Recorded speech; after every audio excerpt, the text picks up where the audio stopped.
छिंदवाड़ा का मतदाता विक्रम आहाके को अपना वोट क्यों दे? जो हमारे सामने प्रतिद्वंदी हैं उन्होंने लगभग लंबा अरसा एक अधिकारी के तौर पे, एक कर्मचारी के तौर पर नगर निगम में रखा है, लेकिन उनके कार्यकाल में भी छिंदवाड़ा भ्रष्टाचारी कमीशनबाजी की भेंट चढ़ा है। तो मैं मानता हूँ कि जहाँ जिस उम्र में उनको रिटायरमेंट लेना चाहिए था, उस उम्र में वो अपना इस्तीफा देके चुनाव लड़ रहे हैं। तो एक सीधा एक अपना लालच है, स्वार्थ है। छिंदवाड़ा में लगभग 18 वर्षों से भारतीय जनता पार्टी का कब्जा नगर निगम में है और छिंदवाड़ा की वर्तमान स्थितियां जो है बहुत दुर्गतिपूर्ण भारतीय जनता पार्टी ने कर रखी है। भारतीय जनता पार्टी के कार्यकर्ताओं के प्रति मेरी संवेदना भी है कि छिंदवाड़ा में एक ऐसे हवाई नेता को उन्होंने अपना प्रत्याशी बनाया, ना कि एक किसी सामान्य कार्यकर्ताओं को। दूसरी चीज़ कि हम लोग युवाओं के साथ चल रहे हैं। छिंदवाड़ा में युवाओं का एक जनादेश देने को तैयार छिंदवाड़ा का युवा है और मैं जनसेवा के लिए जुटा हूँ और छिंदवाड़ा की जनता इस बार मुझे आशीर्वाद देगी। EMS टीवी में आप सभी का स्वागत है। छिंदवाड़ा में भी नगर पालिका निगम में महापौर का चुनाव बेहद प्रतिष्ठापूर्ण बन गया है। पूर्व मुख्यमंत्री कमलनाथ का ये कार्यक्षेत्र रहा है और वे छिंदवाड़ा से वर्तमान में विधायक भी हैं। यहाँ की आदिवासी आरक्षित सीट पर कांग्रेस ने युवा प्रत्याशी विक्रम आहाके को अपना उम्मीदवार घोषित किया है। वे इस समय चुनाव प्रचार में लगे हुए हैं। आइए आज मुलाकात करते हैं कांग्रेस प्रत्याशी विक्रम आहाके से और उनसे पूछते हैं वे चुनाव को लेकर कितने आशान्वित हैं और मतदाताओं से कैसे रूबरू होते हैं। विक्रम जी, आपका EMS में स्वागत है। पहला सवाल तो मेरा आपसे सीधा ये कि कांग्रेस ने आपको प्रत्याशी बनाया है। एक आम मतदाताओं में ये मैसेज ज़रूर गया है कि आप नए हैं। निश्चित रूप से कोई भी हो, नया पहली बार तो होता ही है। कांग्रेस के युवा प्रत्याशी के रूप में और महापौर जैसे महत्वपूर्ण पद के प्रत्याशी के रूप में आप क्या सोचते हैं और कैसे आप मतदाताओं तक पहुंच रहे हैं? निश्चित तौर पे मैं पहले आपके माध्यम से हमारे सर्वमान्य नेता आदरणीय कमलनाथ जी, आदरणीय नकुलनाथ जी का हृदय से आभार व्यक्त करता हूं कि उन्होंने मुझ जैसे सामान्य कार्यकर्ता और मध्य प्रदेश के जितने भी प्रत्याशी घोषित हुए हैं उनमें सबसे कम उम्र का प्रत्याशी छिंदवाड़ा से हैं। तो मैं हृदय से माननीय कमलनाथ जी, माननीय नकुलनाथ जी, छिंदवाड़ा जिले के समस्त तमाम वरिष्ठ नेताओं का हृदय से आभारी हूँ। रही बात उम्र की, तो उम्र एक नंबर होता है। ये मेरे अंदर जोश है, जज्बा है, काम करने का जुनून है और निरंतर मैंने जनसेवा का भाव मेरे अंदर रहा है। तो जनसेवा करने के लिए उम्र मायने नहीं रखती है, एक हौसला होना ज़रूरी है। आप छिंदवाड़ा में रहते हैं, निश्चित रूप से पिछले जो नगर निगम का कार्यकाल रहा है उसमें आपने देखा भी होगा कि क्या मुद्दे जनता के बीच लेकर जाना है। आप कौन से मुद्दे लेकर जनता के बीच में जा रहे हैं या आपके पार्टी ने किन मुद्दों को सोचकर और किन मुद्दों को लेकर आपको मैदान में भेजा है? देखिए, छिंदवाड़ा में लगभग 18 वर्षों से भारतीय जनता पार्टी का कब्जा नगर निगम में है और छिंदवाड़ा की वर्तमान स्थितियां जो है बहुत दुर्गतिपूर्ण भारतीय जनता पार्टी ने कर रखी है। जो 24 गांव इस बार नगर पालिक निगम में जुड़े थे, आज वो गांव के गांव ही, उनमें नगरीय निकाय के जो विकास होना था वो बिल्कुल नहीं हुए हैं। दूसरी चीज़, छिंदवाड़ा की स्थिति आज सड़क ले लो, बिजली ले लो, पानी ले लो, जनता त्रस्त है।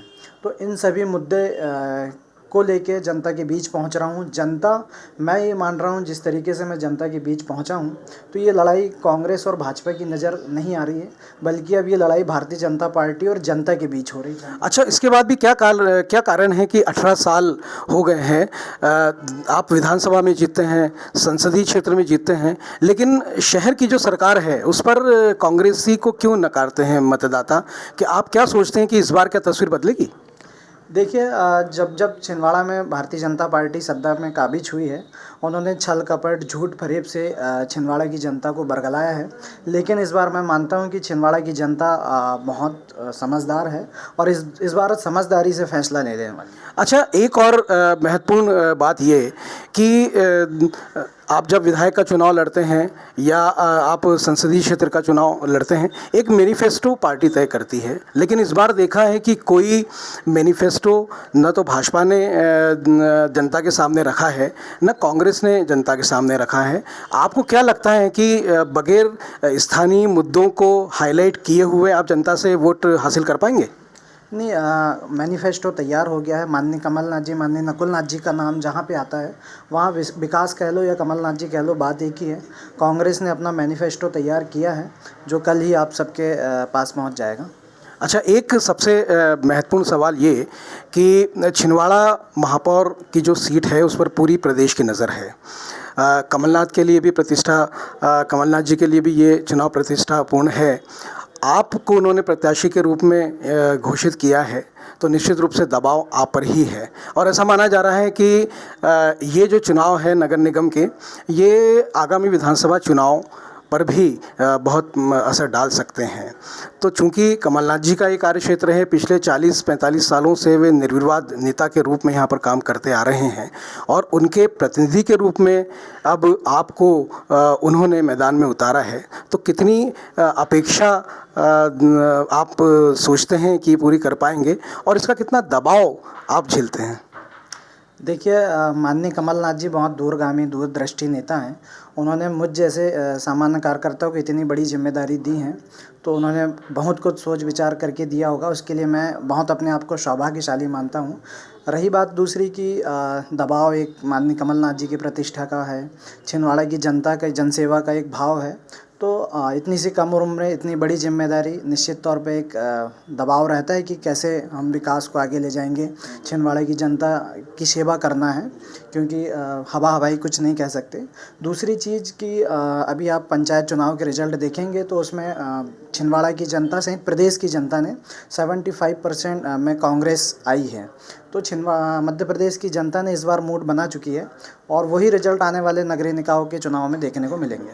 अच्छा, ये चुनाव जो छिंदवाड़ा महापौर का चुनाव है, ये 2 पीढ़ी का चुनाव भी समझा जा रहा है। एक तरफ आप बिल्कुल युवा हैं, 28-30 साल की उम्र के हैं, दूसरी तरफ जो भाजपा के प्रत्याशी हैं वो 60 साल की उम्र के हैं और जो चुनाव में जो मतदाता हैं वो बहुत बड़ी संख्या में युवा वर्ग भी हैं। तो आपको क्या लगता है, युवाओं को आप किस तरीके से अपने पक्ष में करने की कोशिश कर रहे हैं और उनसे किस तरह से बात कर रहे हैं? निश्चित तौर पे माननीय कमलनाथ जी ने युवाओं को पहले से बढ़ाया है, युवाओं का मान सम्मान हमेशा रखा है। मैं अपने प्रतिद्वंदी का बहुत सम्मान करता हूं, वो एक सीनियर सिटीज़न है, लेकिन भारतीय जनता पार्टी के कार्यकर्ताओं के प्रति मेरी संवेदना भी है कि छिंदवाड़ा में एक ऐसे हवा हवाई नेता को उन्होंने अपना प्रत्याशी बनाया, ना कि एक सामान्य कार्यकर्ताओं को। दूसरी चीज़ कि हम लोग युवाओं के साथ चल रहे हैं। छिंदवाड़ा में युवाओं का एक जनादेश देने को तैयार छिंदवाड़ा का युवा है। अच्छा, सीधा सा सवाल कि छिंदवाड़ा का मतदाता विक्रम आहाके को अपना वोट क्यों दे? निश्चित तौर पे जिस तरीके से आप कंपैरिजन करेंगे दोनों प्रत्याशियों में, तो जो हमारे सामने प्रतिद्वंदी हैं उन्होंने लगभग लंबा अरसा एक अधिकारी के तौर पे, एक कर्मचारी के तौर पर नगर निगम में रखा है, लेकिन उनके कार्यकाल में भी छिंदवाड़ा भ्रष्टाचारी कमीशनबाजी की भेंट चढ़ा है। तो मैं मानता हूँ कि जहाँ जिस उम्र में उनको रिटायरमेंट लेना चाहिए था, उस उम्र में वो अपना इस्तीफ़ा देके चुनाव लड़ रहे हैं। तो एक सीधा एक अपना लालच है, स्वार्थ है, और मैं जनसेवा के लिए जुटा हूँ और छिंदवाड़ा की जनता इस बार मुझे आशीर्वाद देगी। जनता ये भी जानना चाहती है कि आप किस पारिवारिक पृष्ठभूमि से आते हैं और राजनीति में आपने कब से काम करना शुरू किया और क्या काम किया है? देखिए, बड़ा अच्छा क्वेश्चन है आपका, और मैं ये इसका जवाब देते हुए कभी भावुक भी हो जाता हूँ, क्योंकि मैं किसी राजनीतिक परिवार से नहीं आया हूँ। मेरे परिवार में कभी कोई पंच भी नहीं रहा, लेकिन एक समाज सेवा का जज्बा रहा है। पिताजी किसान रहे थे, मम्मी आंगनवाड़ी कार्यकर्ता रही हैं। मेरा गांव यहाँ से पैतृक गांव जो है राजाखोर ढाना है, लेकिन मेरा छिंदवाड़ा काफ़ी लंबा समय यहाँ बीत चुका है। एजुकेशन यहाँ हुई, पढ़ाई यहाँ हुई, और आप यकीन नहीं करेंगे कि मैं फर्स्ट ईयर में 12th में जब 2 महीने की छुट्टी हुआ करती थी, तो मैं यहाँ कैटरिंग का काम किया करता था। जो कैटर शादी में प्लेट उठाने का, A to Z कैटर्स यहाँ जावेद भाई का, ओम पटेल जी का कैटर्स है, तो वहाँ मैं प्लेट उठाने को शादी में काम करता था। दूसरी चीज़ें, छिंदवाड़ा में कई मकान ऐसे हैं जिनकी नींव खोदने का काम मैंने किया हूँ। तो इतनी बड़ी ऊंचाइयों में जब कमलनाथ जी ने मुझे पहुँचाया है, नकुलनाथ जी ने पहुँचाया है, तो कई बार भावुक हो जाता हूँ, आंसू निकल आते हैं। और मैंने वो दुख दर्द देखा हूँ, परिस्थितियों और संघर्षों से निकल के आया हूँ। तो सब की दुख दर्दों को जानने का, समझने का, उनका हल करने का प्रयास मैं ज़मीन पे जाके करूँगा।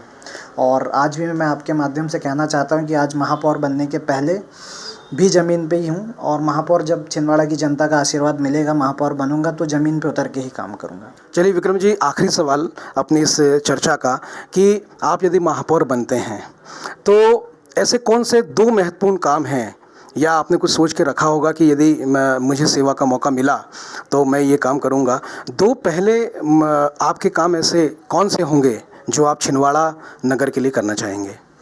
देखिए, छिंदवाड़ा शहर बहुत बड़ा है, जिम्मेदारी बहुत बड़ी है, तो कामों की सूची और जो मेरे ज़हन में है वो बहुत काफ़ी लंबा सोच के रखा हूँ, जिसमें हमारे सीनियर सिटीज़नों के लिए स्वास्थ्य की जो सुविधाएं हैं हम निःशुल्क हर वार्ड मोहल्ले में देने की कोशिश करेंगे। जो मूलभूत सुविधाएं, बेसिक सुविधाएं जो मिलनी चाहिए, रोड, नाली, बिजली, पानी, उसका एक खाका तैयार करके जनता को उसका लाभ देंगे।